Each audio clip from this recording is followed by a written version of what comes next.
আগামীকাল বগুড়া ৬ আসনের উপনির্বাচনের জন্য ব্যালট সহ বিভিন্ন নির্বাচনী সামগ্রী কেন্দ্রে পাঠানো শুরু হয়েছে। এ বিষয়ে বিস্তারিত তথ্য জানাতে বগুড়া থেকে যোগ দিচ্ছেন সহকর্মী হাসিবুর রহমান।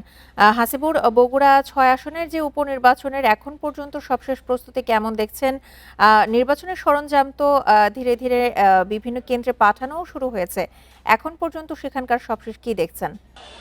আগামীকাল যে নির্বাচন হতে যাচ্ছে বগুড়া ৬ সদর আসনের উপর নির্বাচন, সেজন্য ব্যালট পেপার সহ অন্যান্য যেসব বিষয় থাকে, বিশেষ করে যে নির্বাচনী সামগ্রী, সেগুলো গতকালকে কেন্দ্র অনুযায়ী ভাগ করে রাখা হয়েছে এবং সেগুলোই শুধুমাত্র এখন বিতরণের কাজ চলছে।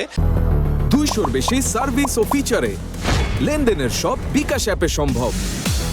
কিছুক্ষণ আগে আমি এটার দায়িত্বে রয়েছেন যিনি নির্বাচন কর্মকর্তা, তার সাথে কথা বলেছি। তিনি বলছেন যে 10টার পর থেকেই মূলত এটা দেওয়ার কাজ শুরু হয়েছে এবং সেটি এখনো চলছে এবং যতক্ষণ পর্যন্ত 150টি কেন্দ্রে এইসব সামগ্রী যাওয়ার কাজ শেষ না হবে ততক্ষণ পর্যন্তই তারা এই কাজ চালিয়ে যাবেন এবং বিকেল 4টার পর থেকেই মূলত কেন্দ্রগুলোতে এনক্লোজার তৈরির কাজ এবং অন্যান্য যে কক্ষ প্রস্তুত করার কাজ, এগুলো শুরু হবে। তারা এরকমই ধারণা দিয়েছে। আর আপনাকে জানিয়ে রাখি যে 150টি কেন্দ্রে প্রায় 4,54,000 ভোটার তাদের ভোটাধিকার প্রয়োগ করবেন এবং সে ধরনের প্রস্তুতি তারা ইতিমধ্যে নিয়েও ফেলেছেন।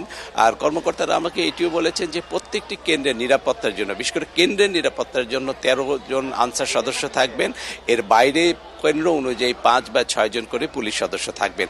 আর প্রত্যেকটি কেন্দ্রের বাইরে বাড়তি নিরাপত্তার ব্যবস্থায় থাকছেন বিজিবি সদস্য, এর সাথে রয়েছে র্যাব এবং সেনা সদস্যরা। এটাও আমাদেরকে জানানো হয়েছে এবং সব মিলে আমরা নির্বাচনের যে ধরনের প্রস্তুতি দেখছি তাতে যারা ভোটার তারাও বেশ আশ্বস্ত, একই সাথে প্রার্থীরাও বলছেন যে নির্বাচনী পরিবেশ খুব ভালো। আর যারা নির্বাচনের সাথে রয়েছেন, আমি তাদেরকে আলাদা করে কথা বলার জন্য বলেছিলাম, তারাও যেটি বলেছে যে এখন পর্যন্ত নিরপেক্ষ নির্বাচন করবার জন্য সরকারের পক্ষ থেকে সব ধরনের নির্দেশনা দেওয়া আছে এবং কোনো ধরনের কারচুপি তারা করতে পারবে না। এর জন্য বিশেষ করে তাদের যে কর্মকর্তা, উপরের কিছু কর্মকর্তাকেও এখানে পর্যবেক্ষণের দায়িত্ব রয়েছে। অর্থাৎ সব মিলিয়ে নির্বাচনী পরিবেশ এখন একেবারে সুন্দর, এটি সব পক্ষেরই দাবি রয়েছে। আর আপনাকে জানিয়ে রাখি যে 150টা কেন্দ্রের মধ্যে এখন পর্যন্ত গুরুত্বপূর্ণ হিসেবে চিহ্নিত করা হয়েছে 58টা কেন্দ্র, এর মধ্যে 5টিকে অধিক গুরুত্বপূর্ণ হিসেবে দেখানো হয়েছে। আর সব মিলিয়ে 8 প্লাটুন বিজিবি রয়েছে, এর সাথে রয়েছে র্যাব আর পুলিশ এবং আনসার সদস্য রয়েছে বেশ কয়েকশো।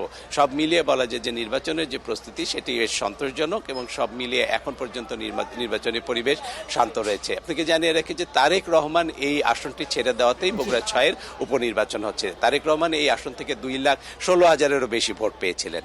প্রধানমন্ত্রীর ছেড়ে দেওয়া আসন বগুড়া 6 আসনের উপনির্বাচনের সবশেষ তথ্য নিয়ে জানাচ্ছিলেন আমাদের সহকর্মী হাসিবুর রহমান।